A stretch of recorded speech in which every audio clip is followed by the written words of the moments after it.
Good morning. सरळ व्याज व चक्रवाढ व्याज या घटकावर आधारित आपण नमुना उदाहरणे सोडवत आहोत. प्रश्न क्रमांक 8 पहा. एका रकमेची 2 वर्षाची रास 5,800 रुपये व 5 वर्षाची रास 7,000 रुपये असल्यास ती रक्कम व व्याजाचा दर किती? आता इथे लक्षात ठेवा, 2 वर्षाची रास दिलेली आहे आणि 5 वर्षाची रास दिलेली आहे. आता 5 वर्षाच्या राशीमधून 2 वर्षाची जर रास वजा केली तर 3 वर्षाचं या ठिकाणी आपल्याला सरळ व्याज मिळतं. म्हणजे इथं मुदत आहे 5 वर्षाची आणि इथं मुदत आहे 2 वर्षाची. 5 आणि 2चा डिफरन्स काढायचा. 5तून 2 गेल्यानंतर 3. तिथं तुम्ही लिहा 3 वर्षाचे व्याज, 3 वर्षाचे व्याज बरोबर 5 वर्षाची रास वजा 2 वर्षाची रास. मग 5 वर्षाची रास 7,000 दिलेली आहे आणि 2 वर्षाची रास 5,800 दिलेली आहे. आता ह्या दोघांची वजाबाकी किती ते सांगा? 1,200 म्हणजे 1,200 हे झालं 3 वर्षाचं व्याज. आता 3 वर्षाच्या व्याजावरून आपण 1 वर्षाचं व्याज काढूया. 3 न भागूया. किती सांगा 1 वर्षाचं व्याज? 3 वर्षाचं व्याज जर 1,200 रुपये असेल तर 1 वर्षाचं व्याज किती? 400. बरोबर. म्हणजे 1,200ला तुम्हाला 3 न भागावं लागेल. 3 चौक 12 आणि त्याच्यावर किती शून्य? 2 शून्य. 400. आता आपल्याला 2 वर्षाची रास दिलेली आहे, त्यामुळे 2 वर्षाचं व्याज काढूया. मग 1 वर्षाचं व्याज जर 400 रुपये असेल तर 2 वर्षाचं व्याज किती?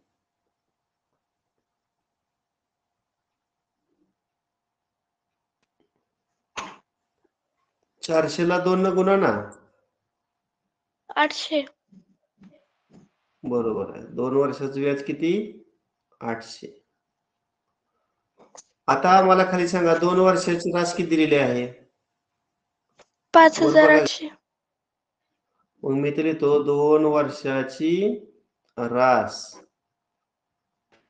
5,800 बरोबर.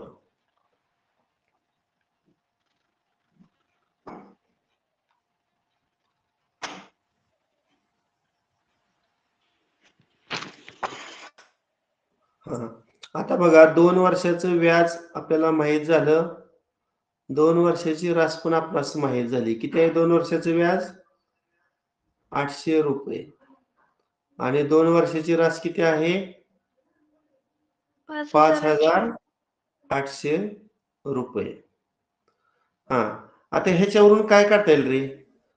आपल्याला रास काढण्याचं सूत्र माहित आहे, काय सांगा बरं? रास बरोबर काय अधिक काय?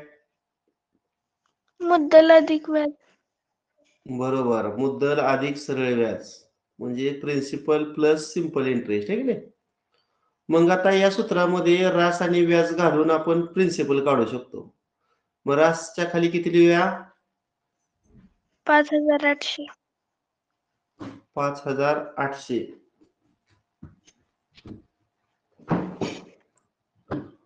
आता पी म्हणजे प्रिन्सिपल मुद्दल आहे पहा, आणि आय म्हणजे व्याज. व्याज किती दिलेलं आहे? 800. 800. ठीक आहे. आता 800 आहे ते आपण डावीकडे नेल्यानंतर वजा होणार. मग 5,800 मधून 800 वजा केल्यावर किती येणार? 5,000. म्हणजे 5,000 काय झाली? मुद्दल झाली. 5,000 काय झाली? मुद्दल झाली. हा आता पुन्हा एकदा, आता मुद्दल माहित झाली, व्याज पण माहित झालं, रास माहित झाली. आता आपल्याला काढायची काय सांगा? व्याजाचा दर. हा, रक्कम काढली आपण. किती काढली? 5,000. म्हणजे या ठिकाणी पहिला आणि चौथा पर्याय ड्रॉप झाला. आता दोन पर्याय आपल्याकडे आहेत. 5,000 मुद्दल, दुसऱ्या पण पर्यायामध्ये तिसऱ्या पर्याय. फक्त जशी व्याजाचा दर म्हणजे आरची किंमत काढावी लागेल. मग सांगा, सिंपल एंट्रीचं सूत्र काय पाहिले आपण? सरळ व्याजाचं principal into rate into time. Divided by 100. 100. आता आयची किंमत घालू किती सांगा? 800. 800. बरोबर. पी म्हणजे प्रिन्सिपल. मुद्दल किती?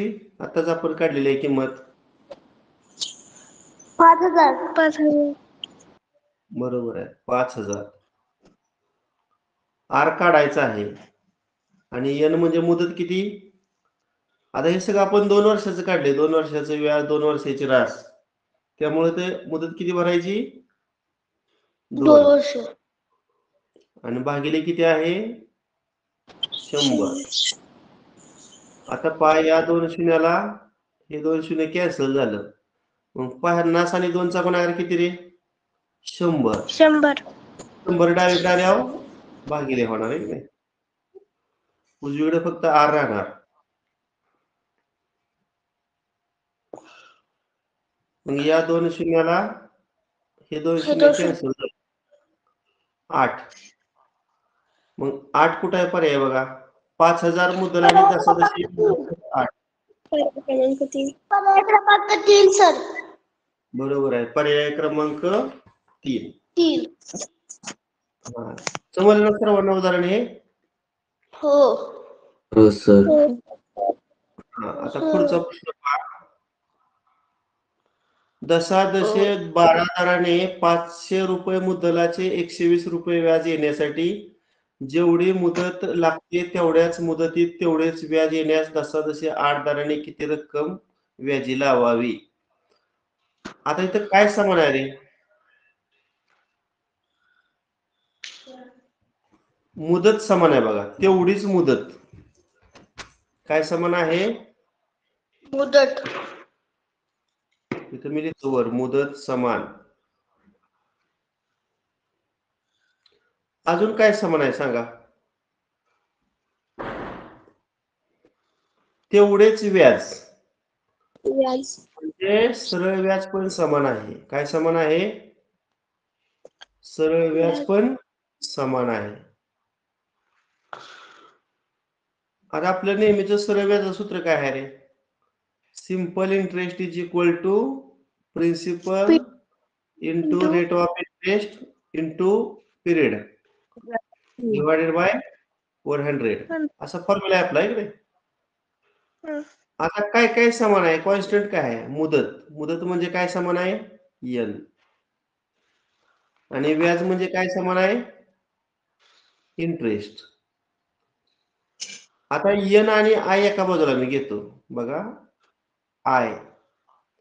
आता 100 भागिले ते डावीकडे आल्यावर अंशामध्ये गेलं.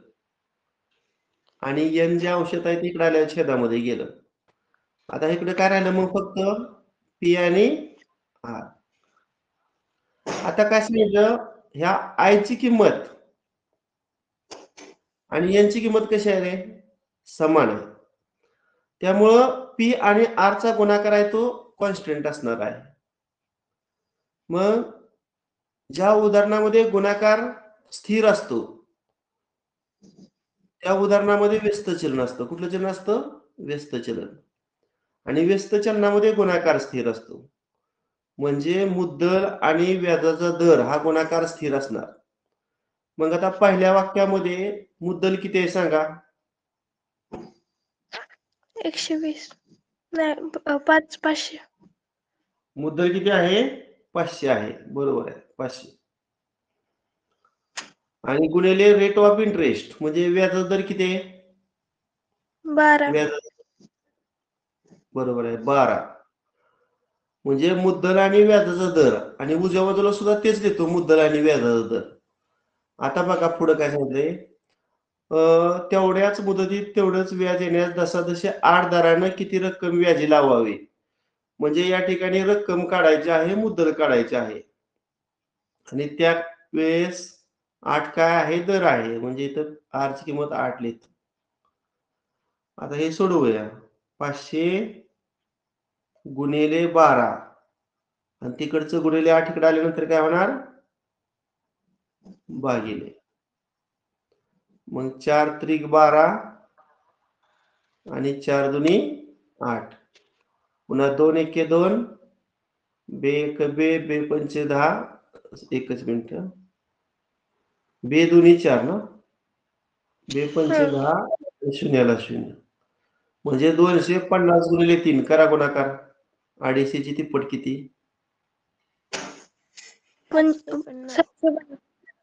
775. म्हणजे पर्याय क्रमांक किती 4.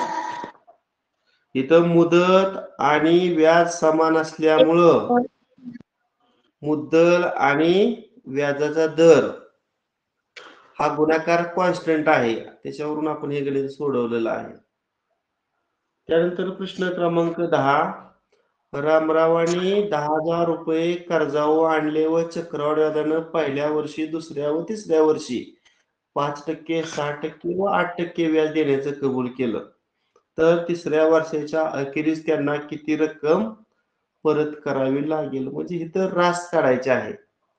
आपलं मला सांगा नेहमीप्रमाणे रास काढण्याचं सूत्र काय रे पण इथे चक्रवाढ व्याज शब्द आहे त्यामुळे चक्रवाढ व्याजानं रास काढण्याचं सूत्र सांगा. हे बरोबर टी कंसात 1/1 अधिक काल झाले ना सूत्र हा R/100 कंसाचा N. आता इथे P ची किंमत किती भरायची किती कर्ज घेतलंय कर्जावर रक्कम किती आहे 10,000. पुन्हा कंसात 1/1 आता इथं व्याजाचा दर पहिल्या वर्षी 5% आहे दुसऱ्या वर्षी किती टक्क्यानं आपल्याला व्याज द्यायचं कबूल केलंय 6नं आणि तिसऱ्या वर्षी 8नं. इथं 3 कंस करायचं किती कंस करायचं 3 कंस करायचं. आता पहिल्या कंसामध्ये R ची किंमत 5 भरतो म्हणजे 5/100 पुन्हा हाच कंस पुन्हा 1/1 फक्त R ची किंमत 5 जागेवर 6 करायची आणि पुन्हा 1/1 अधिक इथं R ची किंमत 8 भरायची. आता पहिल्या वर्षीचं असल्यामुळे यांची किंमत 1 दुसऱ्या वर्षीला म्हणजे एका वर्षापुरतं मर्यादा असल्यामुळे तिथं पण घातांक 1च आणि तिसऱ्या कंसाचा सुद्धा घातांक 1च आणि हे गणित आपण सॉल्व्ह करायचं.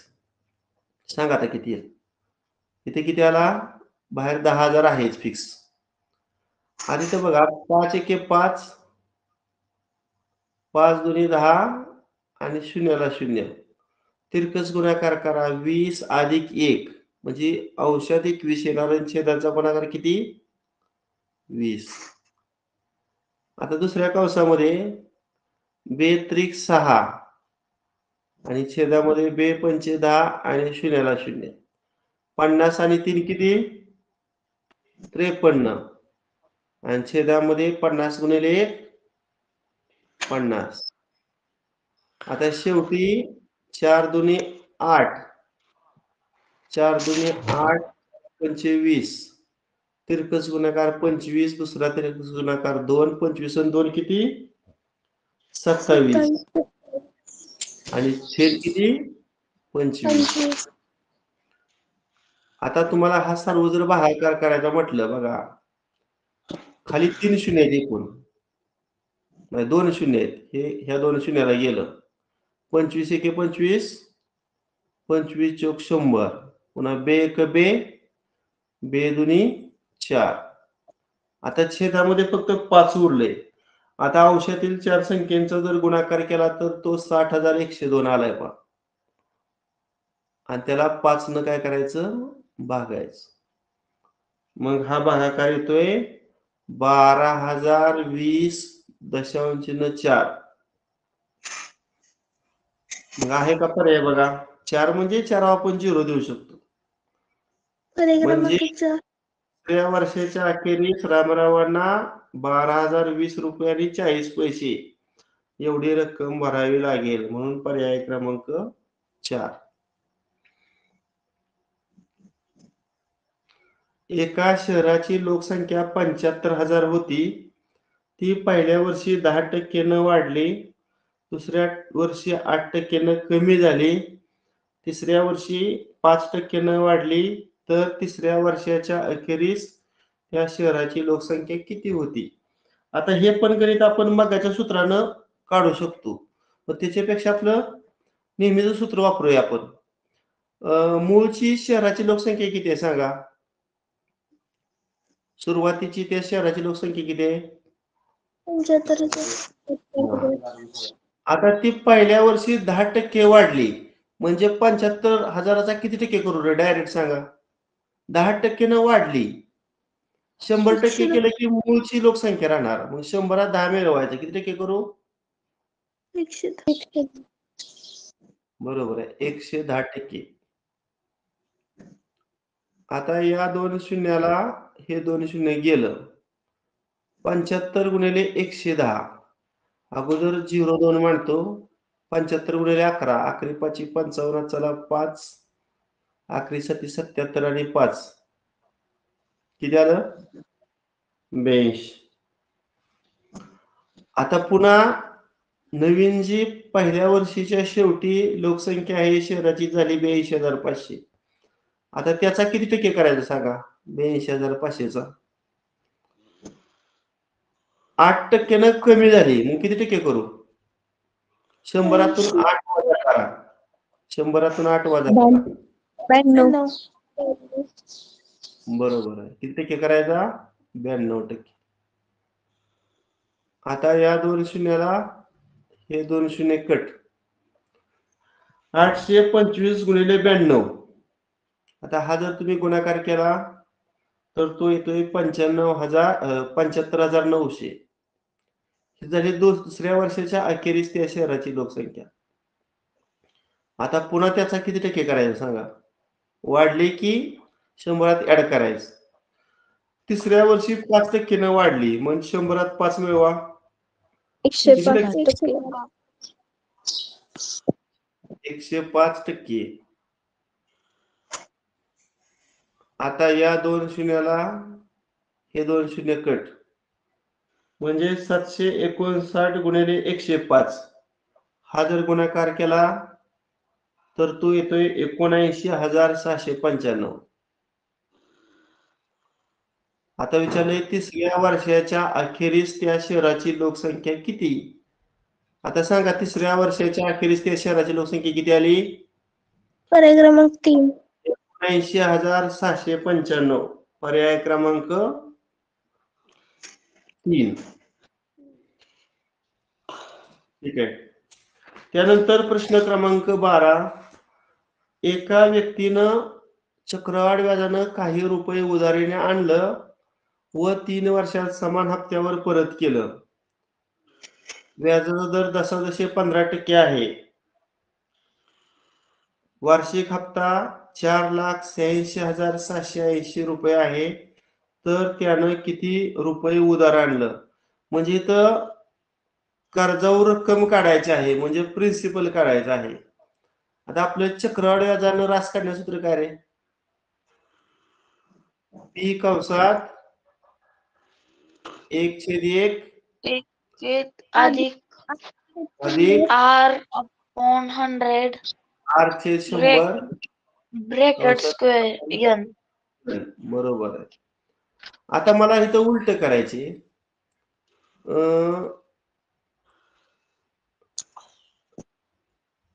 पी ची किंमत काढायची.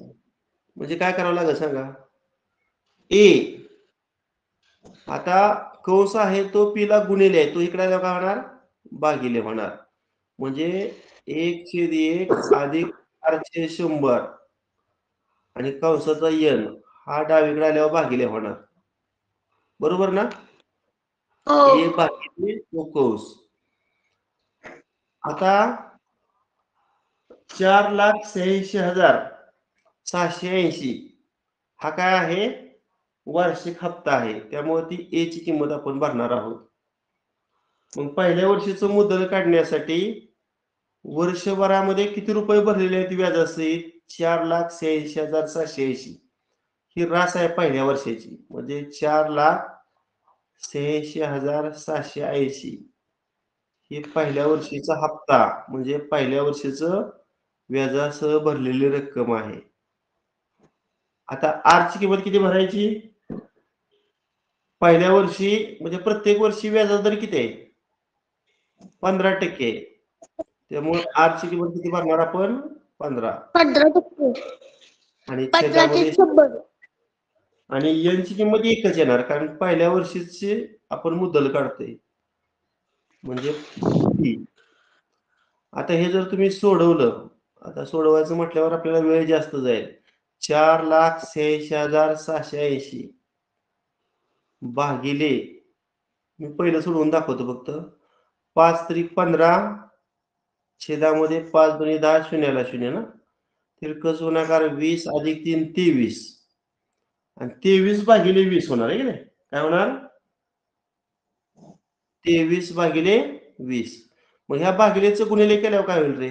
23/20 चं गुणाकार 20 तर 20/23. बरोबर आहे. 20/23 होणार. मग हे सिम्प्लिफाय करून बघूया आपण. 23 चा पाडा येतोय का तुम्हाला?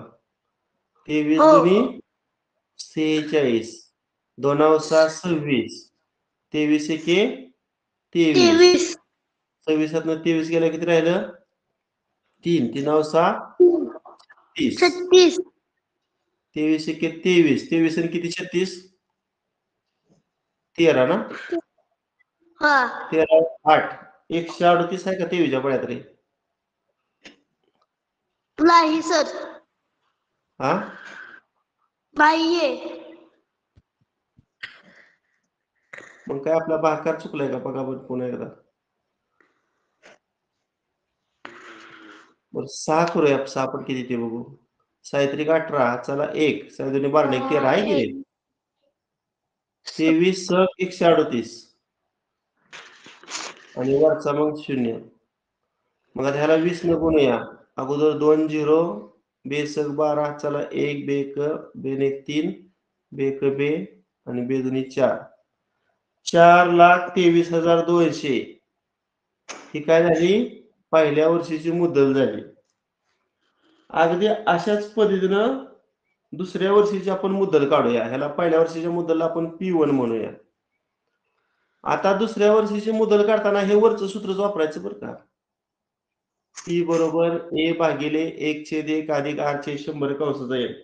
फक्त बदल काय करायचा माहिती आहे का? A ची किंमत आहे का नाही? ती तुम्ही ही भरायची. कुठली? 4,23,200. A ची किंमत काय भरणार? 4,23,200. ती किंमत भरल्यानंतर दुसऱ्या वर्षीची मुद्दल येते 3,68,000. 3,68,000. आता तिसऱ्या वर्षीची मुद्दल काढताना A ची किंमत ही भरायची. किती भरायची? 3,68,000 आणि मग 3,68,000 A च्या जागेवर भरल्यानंतर P3 ची किंमत निघल 3,20,000. किती निघल? 3,20,000. असं पहिल्या वर्षीची मुद्दल, दुसऱ्या वर्षीची मुद्दल आणि तिसऱ्या वर्षीची मुद्दल काढायची. आणि मग एकूण उधार किती रुपये घेतलं काढण्यासाठी ह्या तिघांची आपण बेरीज करूया. किती बेरीज बघा? 4,23,200 अधिक 3,68,000 अधिक 3,20,000 ह्या सगळ्यांची बेरीज 0 0 2 8 आणि 3 11 चला 1 6 आणि 2 8 आणि 2 10 आणि 1 11 चला 1 4 आणि 4 8 9 10 11 11,11,200 आहे का? पर्याय क्रमांक पर्याय क्रमांक 2. पर्याय क्रमांक 2. यात थोडं कॅल्क्युलेशन जास्त आहे. त्यानंतर प्रश्न क्रमांक 13. एका रकमेवर एका विशिष्ट दराने 2 वर्षांनी मिळणारे चक्रवाढ व्याज व सरळ व्याज अनुक्रमे 210 व 200 आहे. जर व्याजाचा दर समान असेल तर व्याजाचा दर व रक्कम किती? आता 2 वर्षाचं चक्रवाढ व्याज व 2 वर्षाचं सरळ व्याज यातील फरक आपण काढूया. किती आहे फरक? 2 वर्षाचं चक्रवाढ व्याज व 2 वर्षाचं सरळ व्याज यातील फरक म्हणजे 210 मधून 200 मायनस करा. 10. फरक किती आला? 10 आला. आता हा जो फरक आहे ते झालं एका वर्षीचं व्याज झालं. हा जो फरक आहे कारण 2 वर्षाचं चक्रवाढ व्याज आणि 2 वर्षाचं सरळ व्याज यातला फरक म्हणजे एका वर्षाचं व्याज झालं. फरक किती आला? 10. ते झालं एका वर्षाचं व्याज.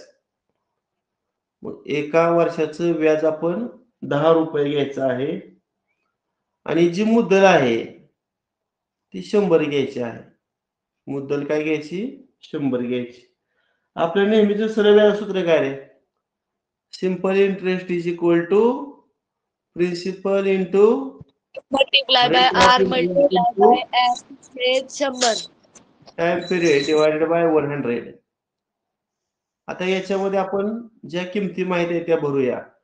एका वर्षाचं व्याज 10 रुपये म्हणजे आयच्या ठिकाणी मी 10 भरतो.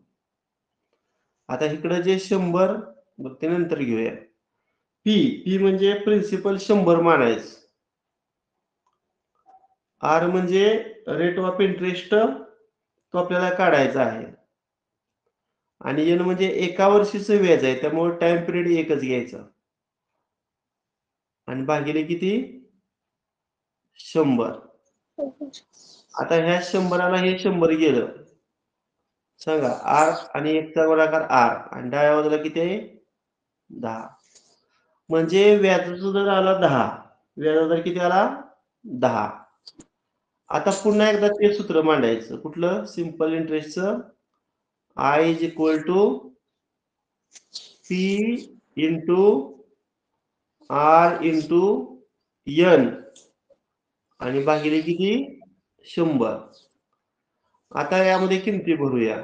आता पुढे बघा व्याजाचा दर समान असेल म्हणजे व्याजाचा दर आरची किंमत आपण 10च भरायची आहे आणि रक्कम काढायची आहे म्हणजे प्रिन्सिपलची किंमत या ठिकाणी आपल्याला काढायची आहे. आता आय किती भरू सांगा आयची किंमत. आता इथं 2 वर्षाचं सरळ व्याज दिले बघा. किती दिले 2 वर्षाचं सरळ व्याज? 2 वर्षाचं चक्रवाढ 200 आहे. मात्र 2 वर्षाचं सरळ व्याज किती आहे? 200. आयच्या ठिकाणी मी 200 भरतो. प्रिन्सिपल काढायचा आहे, दर काढायचे आहे. रेट ऑफ इंटरेस्ट वरचाच घ्यायचा 10% आणि एन म्हणजे 2 वर्षाचं सरळ व्याज आपण विचारात घेतलंय म्हणजे कालावधी किती घ्यायचा? 2 घ्यायचा आणि भागिले 100. आता या 10 मधला 0 आणि 100 मधला 0 कॅन्सल करतो. 200 आता इकडे जे 10 भागिले 1 राहिल्यावर गुणिले होणार पण 200 गुणिले 10 2000 आणि छेदामध्ये किती येणार? तिकडचं गुणिले 2 राहिल्यावर भागिले होणार. किती आली ती किंमत सांगा? 1000. मग मगाशी व्याज दर आपला 10% आला होता आणि आता मुद्दल म्हणजे रक्कम किती आली? 1000. 10 आणि 1000 म्हणजे पर्याय क्रमांक 1.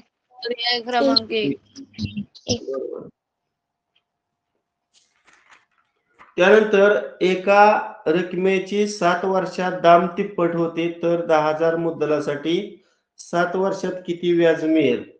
आता ह्या टाईपचं काल पण गणित झालं होतं. दाम दुप्पट जेव्हा शब्द असतो काय दाम दुप्पट बघा दाम दुप्पट त्यावेळेस आपण काय समान घेतो रे?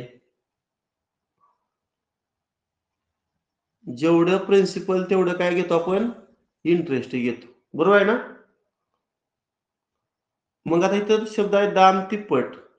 मग काय घ्यायचं सांगा दाम तिप्पटीला?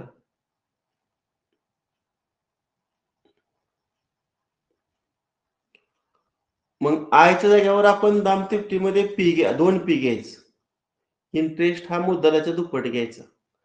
मग मला सांगा पहिलं आपलं सूत्र काय आहे नेहमीप्रमाणे? सिंपल इंटरेस्टचं सूत्र सांगा. आय बरोबर पी P गुणिले गुणिले R आय गुणिले M एन छेद आणि 100. भागिले 100. आता आयच्या ठिकाणी किती भरायचं? आताच मी सांगितले बघा इथं. दाम तिप्पट शब्द असला की मुद्दल ही व्याज हे मुद्दलाच्या दुप्पट लिहायचं. म्हणजे आयच्या ठिकाणी काय भरायचं? 2 पी. उजव्या बाजूला पी तसंच. आता आर म्हणजे रेट ऑफ इंटरेस्ट, ते तसंच लिहा. आणि एन कालावधी पण तसाच लिहा. आणि भागिले किती येणार? 100. आता या पी ला हा पी कॅन्सल झाला. आता हे 100 इकडे आल्यावर गुणिले झालं. मग 100 गुणिले 2 किती? 100 200. गुणिले 200. आता आर आणि एन यामध्ये 7 वर्षात दाम तिप्पटलेले म्हणजे कालावधी किती आहे? 7. म्हणजे यांच्या ठिकाणी 7 आपण भरू शकतो. यांच्या ठिकाणी किती भरू शकतो? 7. मग सांगा आर ची किंमत किती येणार? 7 डावीकडे गेल्यावर भागिले होणार आहे की नाही? आर ची किंमत किती झाली? 200/7. हा आता पुढं. आता हे सूत्र अजून एकदा लिहितो. सिंपल इंटरेस्टचं सांगा पुन्हा एकदा सूत्र. पी गुणिले आर गुणिले एन आणि भागिले किती? 100. हा आता पहा पुढचं वाक्य. तर 10,000 रुपये मुद्दलासाठी, म्हणजे आता पी ची किंमत किती भरायची? मुद्दल 10,000. पी ची किंमत 10,000 गुणिले आर म्हणजे रेट ऑफ इंटरेस्ट आताच आपण काढलाय. किती काढलाय रेट ऑफ इंटरेस्ट? 200/7. त्यातला अंशामध्ये मी 200 लिहितो आणि छेदामध्ये 7 लिहितो. आणि एन म्हणजे किती वर्षात व्याज विचारलेलं आहे? 7. म्हणजे यांची किंमत 7 आणि हे मूळचं 100 आहे ते 7 ला गुणिले लिहितो.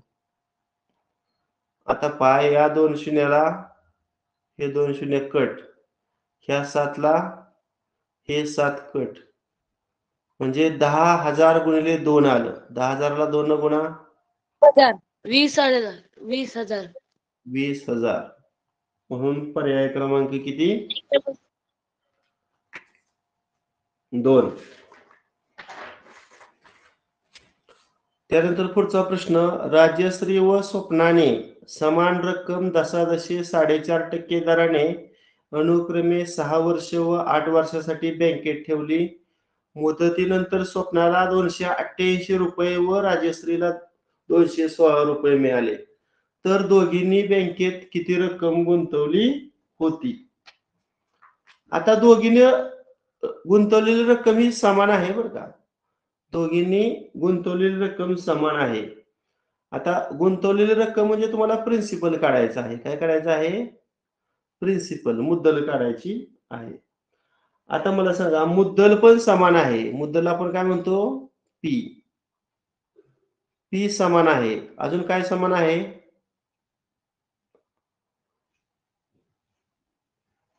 दर बघा पण दर. 4.5% दर दोघीला समान आहे. म्हणजे दर पण समान आहे. रेट ऑफ इंटरेस्ट पण कसा आहे? समान आहे. म्हणजे मुद्दल आणि व्याजाचा दर कसा आहे? समान आहे. मग राजश्रीनं 6 वर्ष बँकेत रक्कम ठेवली. मात्र स्वप्नाने तीच रक्कम 8 वर्षासाठी ठेवली. आता जिनं जास्त वर्षासाठी बँकेमध्ये रक्कम ठेवली तिला जास्त रुपये मिळणार ना. मग स्वप्नाला 288 मिळालं आणि राजश्रीला 216 मिळालं. म्हणजे राजश्रीला व 216 मिळालं. आणि स्वप्नाला किती 288, कारण स्वप्नानं 8 वर्ष रक्कम ठेवली होती बँकेमध्ये आणि राजश्रीनं कमी म्हणजे 2 वर्ष कमी रक्कम ठेवली होती. मला सांगा त्या दोघांना मिळणाऱ्या रकमेतला फरक सांगा किती आहे. 288 वजा 216 करा ना. किती आली वजा बाकी 72. 72. म्हणजे ही रक्कम ज्यादा कोणाला मिळाली स्वप्नाला, म्हणजे स्वप्नाला मिळणारी ज्यादा रक्कम. आता स्वप्नाला मिळणारी ज्यादा रक्कम म्हणजे हे काय असणार आहे तर व्याज असणार आहे. हे काय असणार आहे व्याज असणार आहे. पण हे किती वर्षाचं व्याज असणार आहे. इथं स्वप्नानं राजश्रीपेक्षा 2 वर्ष जास्त रक्कम ठेवली ना. एकीनं 8 वर्षासाठी रक्कम ठेवली, एकीनं 6 वर्षासाठी. म्हणजे किती वर्षाचं व्याज असणार आहे.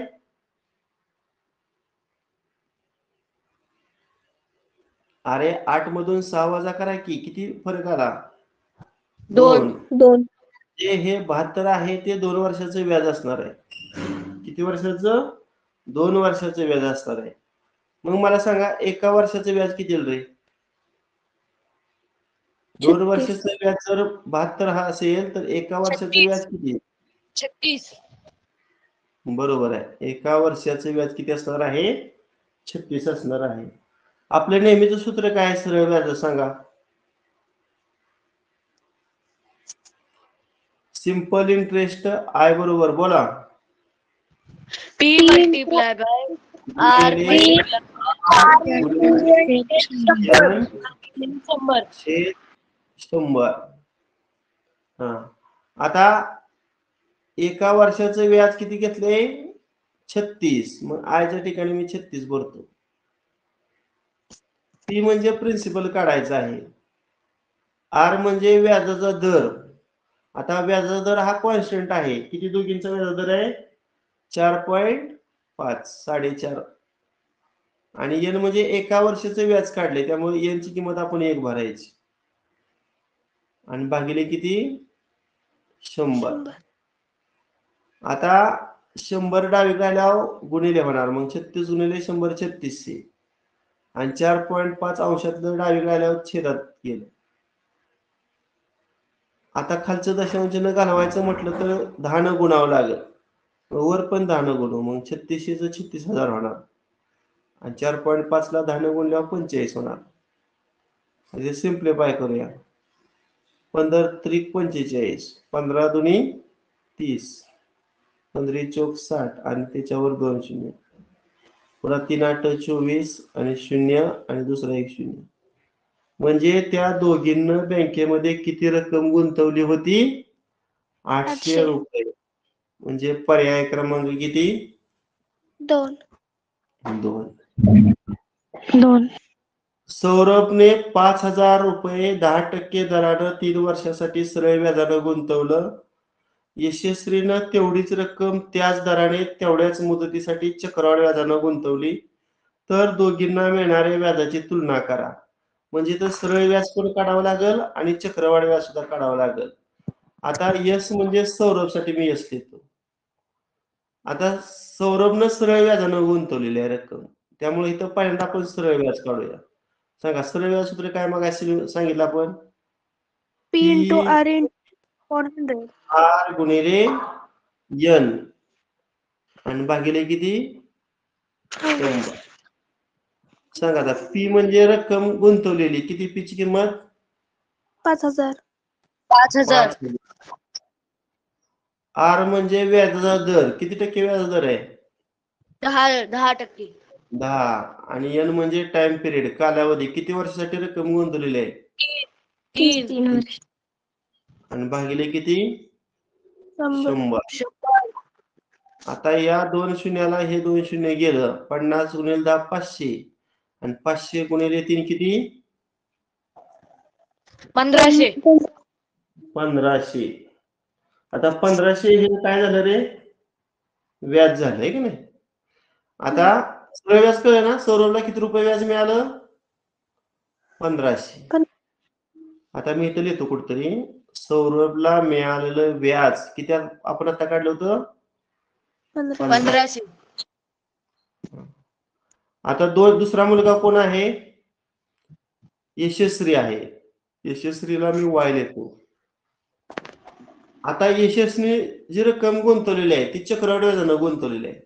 त्यामुळे ते चक्रवाढ व्याजानं रास काढण्याचं सूत्र सांगा. Amount by compound interest is equal to P.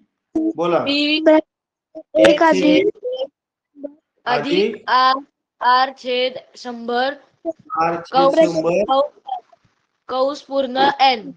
N. हा, आता पी म्हणजे तेवढीच रक्कम आहे ना, म्हणजे पी ची किंमत किती भरायची? 5,000. 5,000 कंसात 1/1. आता आर ची किंमत किती भरायची? 10%. आणि भागिले 100. 100. आणि एन ची किंमत किती भरायची? एन म्हणजे कालावधी 3 वर्ष. आता ह्या 10 मधला 0 आणि 100 मधला 0 कट, म्हणजे तर राहिलं 5,000. आता तिरकस गुणाकार 10 आणि 1 चा गुणाकार किती? 11. बरोबर ना? तिरकस गुणाकार करते ना, 10 1 10, 1 1 1, 10 आणि 1 11. आणि 11चा घन किती? 1331. आणि छेदामध्ये 10चा घन किती? 1000. आता या 5,000 मधलं 3 शून्य, 1000 मधल्या 3 शून्याला कट झालं. मग किती राहिलं बघा? 5 1 5, 5 3 15, चला 1, 5 3 15 आणि 1 16, चला 1, 5 1 5 आणि 1 6. आता आपल्याला कंपाऊंड इंटरेस्ट काढायची की नाही, चक्रवाढ व्याज. काय सूत्र आहे रे? चक्रवाढ व्याजानं रास वजा मुद्दल. मग चक्रवाढ व्याजानं रास किती? 6,755 आणि वजा मुद्दल किती? 5,000. करा वजा बाकी. 1,655. बरोबर आहे. 1,655 हे यशस्वीला मिळणारे काय आहे? व्याज आहे. आता विचारले दोघांनी मिळालेल्या व्याजाची तुलना करा. आता यशस्वीला मिळणारे व्याज वजा सौरभला मिळणारे व्याज यांची वजाबाकी करूया. यशस्वीला किती व्याज मिळालं? 1,655. आणि सौरभला किती व्याज मिळालं होतं? 1,500. करा वजाबाकी. किती वजाबाकी आहे? 155. म्हणजे यशस्वीला सौरभ पेक्षा 155 रुपये व्याज जास्त मिळालं. कुठला पर्याय बरोबर? मग यशस्वीला 155 रुपये व्याज जास्त मिळालं. पर्याय क्रमांक 2च ना? 2.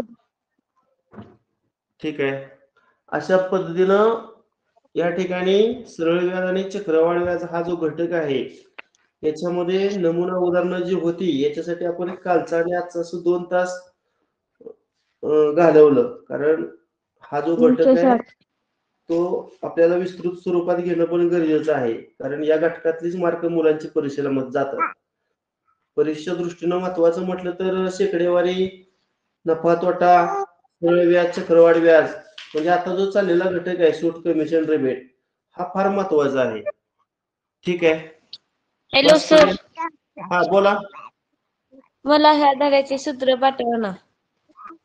सूत्र काय 2च आहेत की रे, एक सरळ व्याजाचं आणि एक चक्रवाढ व्याजाचं. सुरुवातीला त्याला आपण लिहून घेतली तेवढीच की. नाही, काल जॉईन नव्हते मी क्लासला. बर बर, पाठवेल कोणतरी. कोणाचा हस्ताक्षर चांगला आहे रे, त्यांनी पाठवा एक जणांनी. कोण पाठवेल आपल्यापैकी? बघूया कोण पाठवेल. ठीक आहे, पाठवते येतील.